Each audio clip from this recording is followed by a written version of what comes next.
So Cecilia Pellosniemi has 10 years of experience in international affairs and currently works as Women Peace Security Specialist at UN Women Syria program in Beirut. In this position, she supports the Syria talks, both UN-led and at the grassroots level, and provides analysis on the status of women's rights and gender equality in Syria, particularly on the context of the constitutional process. Before joining the UN, she worked at the OHCHR Peace Mission Support Section, where she was responsible for the strategic planning on human rights components of UN peacekeeping and political missions. Prior to that, she worked for the Justice and Corrections Services of the Department of Peacekeeping Operation and as a special assistant to several senior UN officials, including the head of the peacekeeping operations in Haiti and Assistant Secretary General for the Rule of Law. Before joining the UN, Cecilia worked, amongst other positions, as political advisor at the EU and supporting NGO-led peace negotiations around the world. She holds an MA in EU International Relations and Diplomacy Studies, a Master's of Law degree, and a certified international criminal investigations, including investigations of sexual and gender-based violence. So thank you very much, Cecilia. And I'll directly proceed to the first question that concerns the equal representation of women and security agenda subchapter, and is about, from your experience at an institutional level, what has been the biggest hurdle in getting more women involved and heard during the peace process, from local actors to negotiations? The floor is yours. Thank you so much, and thank you for the introduction. It's great to be back, and congratulations on this excellent report. I think it's really useful. I really enjoyed reading it. Like last time, I want to apologize in advance if my internet kicks me out at some point. I'm in Lebanon and the electricity sometimes goes off, but I'm just going to try and come back in as soon as I can. There's unfortunately nothing I can do about this, so you can imagine how fun this is when you are in like serious UN meetings. Let me answer your question. I apologize already in advance that this is going to be a slightly longer answer, and I'm going to complement my answer also with other answers later on, because civil society engagement and women's participation in the context of Syria, it's a really broad topic, and I could talk about it for days. But yeah, I want to speak a little bit about Syria in this context because I only work on Syria. I don't know if this is the biggest hurdle or the most difficult hurdle, but it is certainly a hurdle. So during my time with UN Women, which has been exactly 2 years now, the single most important development in the peace process has been the establishment of the Constitutional Committee for Syria. This is a body under the UN-led political process under Security Council Resolution 2254, which is the guiding framework for the political process. And this document has a number of pillars, and one of those pillars is constitutional reform for Syria. As part of a long process, which also involved the so-called Astana guarantor states, so Russia, Iran, and Turkey, it was agreed that this body would consist of 150 members, 50 from the government, 50 from the SNC, or also known as the Syrian opposition, and this is completely new in the context of peace negotiations and UN-led negotiations, 50 members nominated by the UN Special Envoy for Syria, so who is the main mediator, who will represent civil society, and this block is called the Middle Third Block. In addition, this 150-member body would have a smaller drafting committee, the smaller body of 45 members, which would have 15 members from each block. Now, it is important to note that 30% women's participation in peace negotiations is considered a global minimum standard. Of course, we'd like to have equal representation, but often this is referred to as the global minimum standard.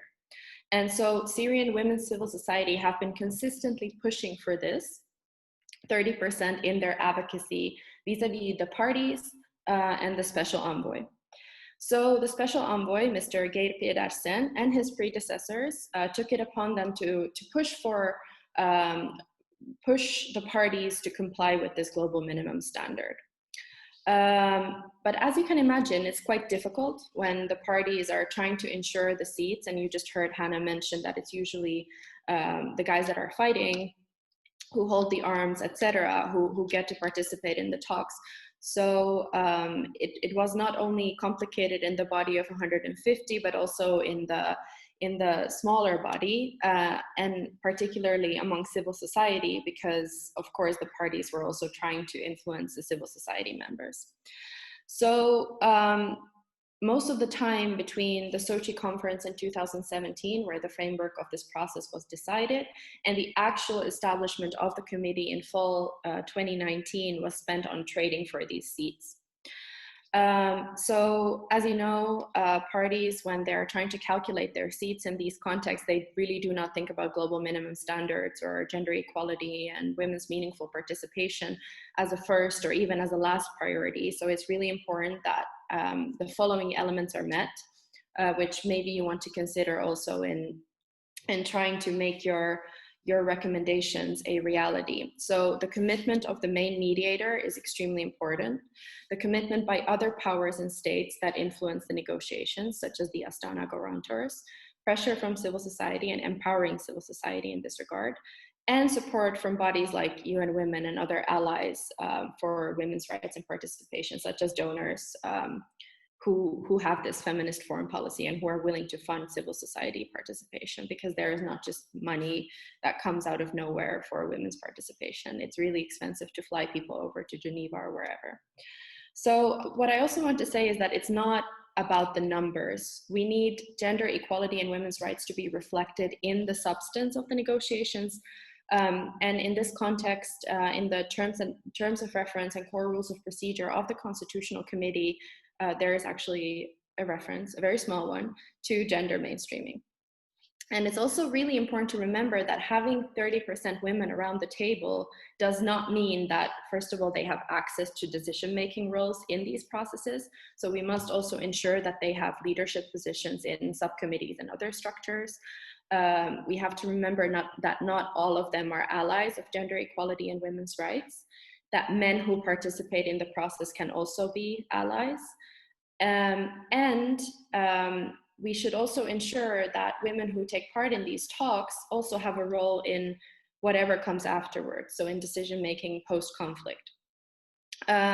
Finally, and I promise this is the final point, even though it has indeed been proven that women can broaden the peace agenda with topics that are important for populations that have suffered from conflict, there's also often a perception that women are somehow more peaceful than men. We must acknowledge that women too are embedded in the difficulties that arise from these conflicts.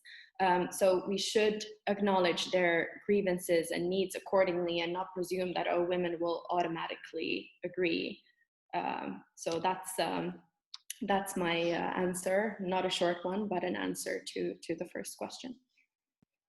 Thank you very much. Concerning arms control and trade, how would you approach reconciling our commitment to a transformative agenda, which notably pushes for the dismantlement of arms trading as a whole, with the foreign policy landscape of today? Okay, so let me first say that I'm not an arms control or arms trade expert, but I have written a few talking points for senior officials on this topic. So you become kind of a jack of all trades when you work for the UN. And I'd like to focus in particular on the gender aspects of the ATT, the Arms Trade Treaty. So as you know, it entered into force in 2014 and regulates the international trade in conventional arms, small arms, battle tanks, combat aircraft, warships, you name it. I completely agree with previous speakers that it is really hard to be a feminist and not be a pacifist. But I will still delve into this discussion more from a treaty language point of view. So I'm gonna more speak about the content of the treaty and how we can turn that more gender responsive, not about dismantling arms trade altogether, even though I think, of course, that should be the case.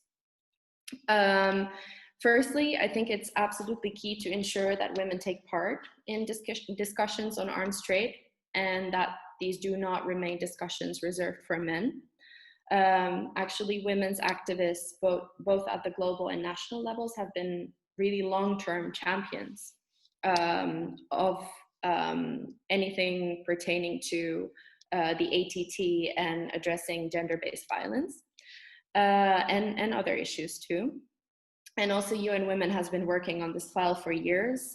We've been doing capacity building workshops, and we've issued toolkits together with civil society to enable advocacy and monitoring of the ATT. It was also as a result of this advocacy that a famous clause was included in the ATT. It's called the Gbv Criterion, so the Gender-Based Violence Criterion. And this means that the ATT contains a provision obliging state parties to consider the risk of GBV as part of a risk assessment when making export licensing decisions for small arms and other weapons technologies that are covered by this treaty. Yet we can say that there is still not enough knowledge and understanding of the gendered impacts of the ATT.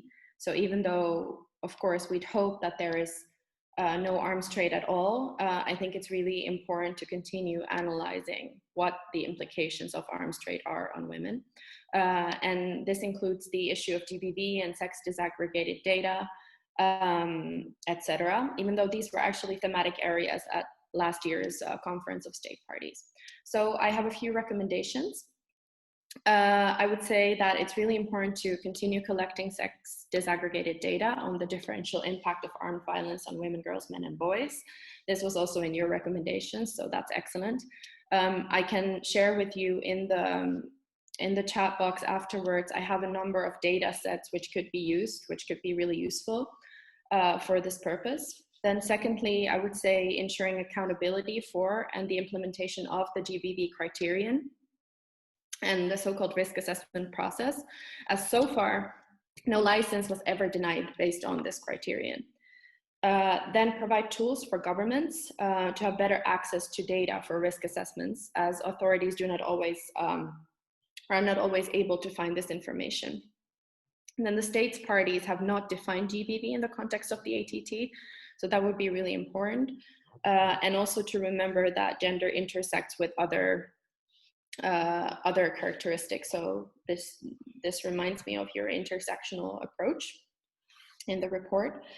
Then we should also remember that arms trade relates to other forms of organized crime, such as human trafficking, systems of modern slavery, forced labor, and this must also be included in the capacity building efforts to states. Then we need to continue ensuring dedicated discussions in the various working groups on the ATT on gender, not only GBV, but broader issues. So if you want to disseminate your report, you may wish to reach out to these working groups as well. And we are not only talking about casualties in this regard, but also the social and cultural impact of arms on women and girls. Then finally, I think it's really important to promote civil society engagement, which I mentioned at the very beginning. They have already produced a wealth of recommendations on this topic. It's just important to consolidate and make them useful for the people that are making decisions on arms trade, and to continue this consistent advocacy. Thank you. So on the third question, concerning the intersectional approach that you mentioned, what are the key tips you would advise on for the development and evaluation of national action plans, which are inclusive, intersectional, and gender sensitive? Okay, so surprise, surprise, I will give you again an example from the context of Syria. As you know, our entire world was turned around with the emergence of COVID-19. And we also, as part of UN Women's Syria program, we had to really recalibrate our program completely because it's really based on in-person dialogues that are either organized in Geneva, in the margins of the UN-led talks, or in Syria and the region.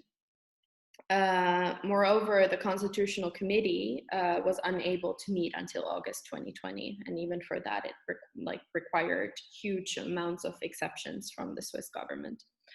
So in Syria, many are extremely concerned about the safety of those participating in online dialogues, and also gender-based cyberbullying, which I think you should consider in your recommendations, as this has really increased as a consequence of COVID-19.